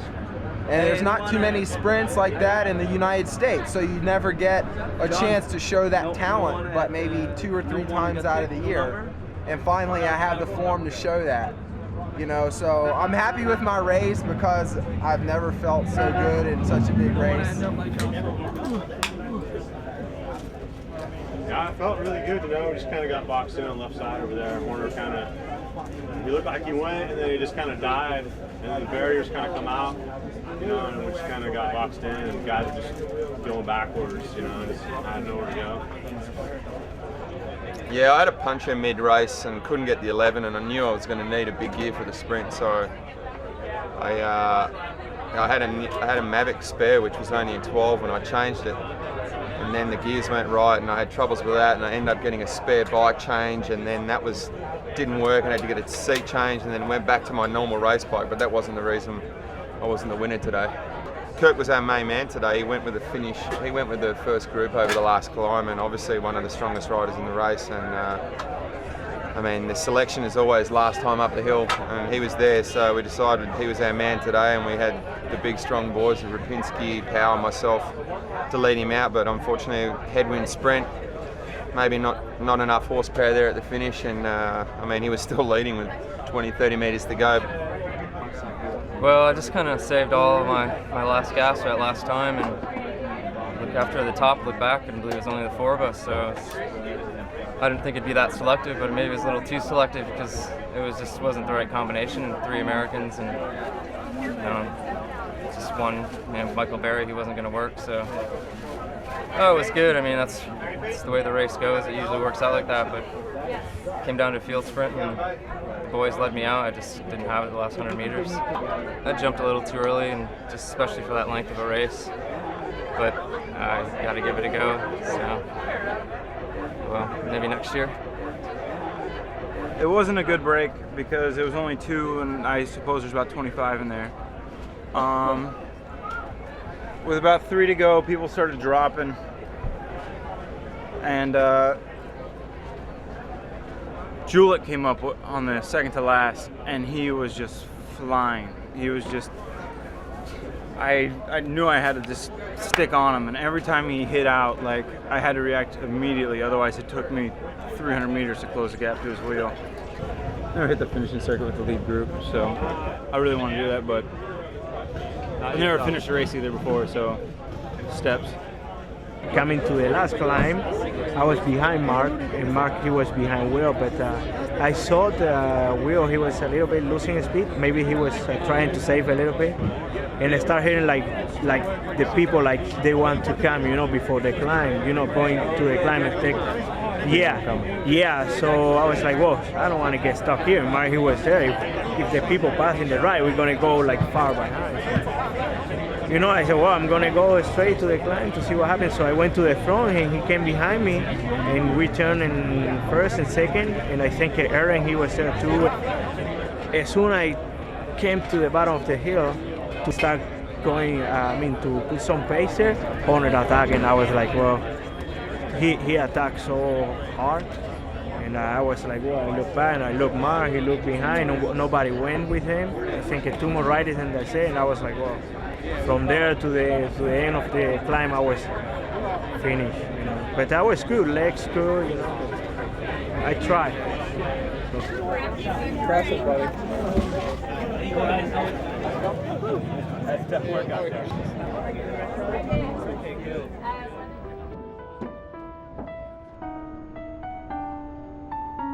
What I appreciate now is to realize what I do for a living is an amazing thing. I want to have a perfect day, a perfect race, every single race, and until I get to that point, I'm just going to keep going until my body can't do it anymore. If everyone does their part and we don't win, if we just get beat, hey, we just got beat. I've met thousands of people who love the sport who aren't champions. They're just people who like to ride on a Sunday, and they look up to me as somebody who can ride the Tour de France, who can ride Paris-Roubaix, who can win Philadelphia. Maybe I'm an inspiration to them to see me riding so fast, and that's a good feeling. If I thought at this point that I would never be a contender, then I would quit. That's what I get out of it, is I see improvement, and with that, you see yourself in the Stars and Stripes.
take you through